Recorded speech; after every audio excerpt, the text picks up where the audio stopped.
What's up, everybody? It's your boy, Mr. Universal Sports, coming live from my undisclosed location in the Southern California. Hey, you know how we do it.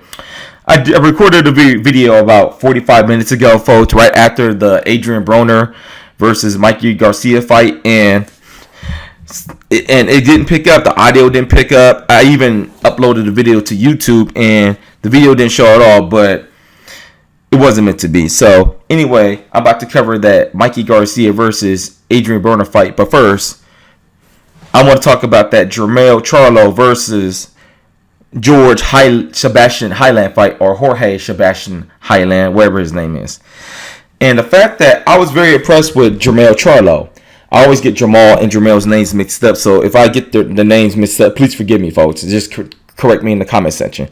But anyway, I was very impressed with Charlo's jab, his movement, and the fact that he used combinations. And he showed an uppercut, a pretty good uppercut in the fight.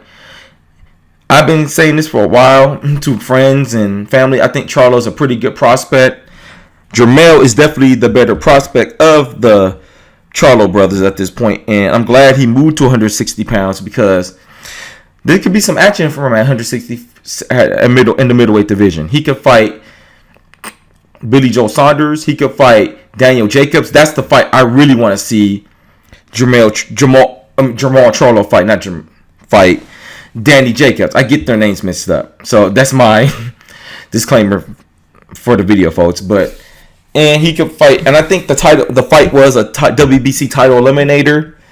The winner is supposed to be the WBC mandatory for the winner between Triple G and Canelo Alvarez, but as we know now, Canelo Alvarez is not fighting for the WBC title, so he's breaking his chance at undisputed. But I digress, folks. But anyway, I was very impressed with Jermell Charlo. I mean, he did steal the show.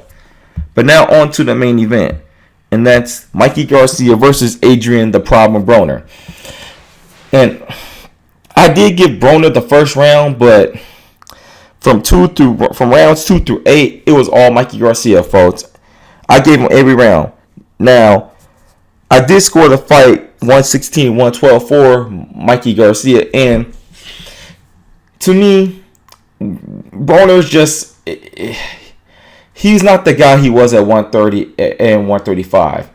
He squandered his talent, folks. I mean, he did come in this fight in better shape, but excuse me, folks. Mikey Garcia was just the better fighter. And also, Broner, once again, his stance is too wide, and he didn't let his hands go. It's like he was doing an impersonation of Joshua Clottey from rounds 2 through 8. And by the time he let his hands go, it was too late. He landed some shots in the 9th and 10th round, but you know, I mean, Broner is what he is, folks. I mean, he is. I think, unfortunately, Broner will be a stepping stone for a younger fighter like an Earl Spence, like an Omar Figueroa, wherever weight class he in, whether it be 140 or 147. I don't think Broner was weight drained, and I did see the weigh-in.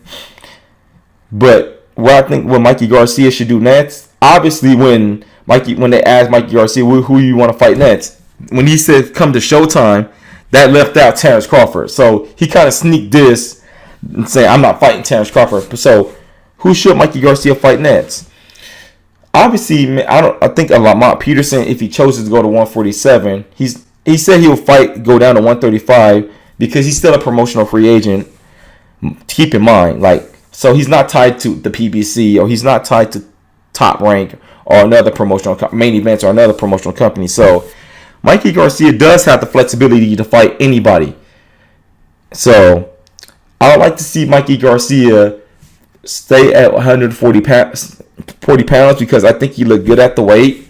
He showed decent power at the weight. He was able to make Adrien Broner respect his power, because even though we know when Broner took a shot and he shook it off, obviously the body work and the straight right hands to the face was bothering Adrien Broner. I mean, he can front all you want, but that's what it is, what he is. And what I'd like to see from Adrien Broner next, obviously he's not a top guy. So this is his third loss against a top guy. He lost to Marcos McDonough. He lost to Sean Porter, and now he lost to Mikey Garcia. So, in my opinion, Broner's not a top guy. He did come in. He actually did make weight for this fight, and he did show dedication. But I didn't like his comments in the post-fight interview. He was still cocky, even though he gave Mikey Garcia props. He was still cocky. He was still loud. It showed that.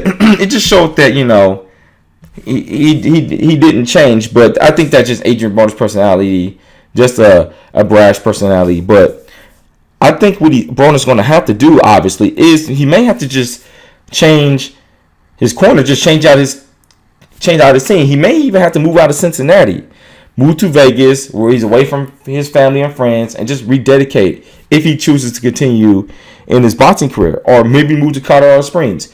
Colorado Springs seems to be a refreshing spot for Broner.